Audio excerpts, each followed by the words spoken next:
ka bang inaalala sa mga sandaling ito?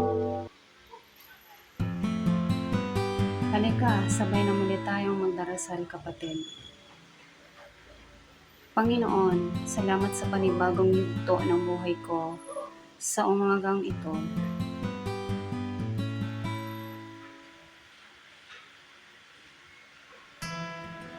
Patuloy akong naninipluhod sa iyo, kawaan mo ako.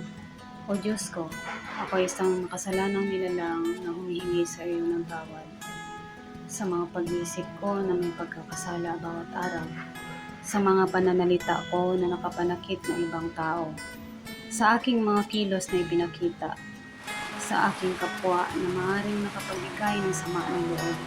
Diyos ko, naway linisin mo ang aking puso sa araw-araw. Liwanagan mo ang aking isipan. At naway ang banal na Espiritu Santo magsisilbing gabay ko.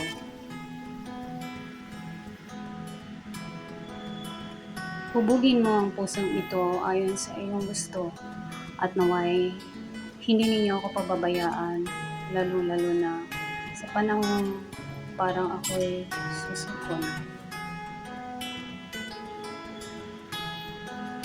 Iadya mo kami sa kapahamakan at ilayo sa mga taong mapanira at mapaglinlang.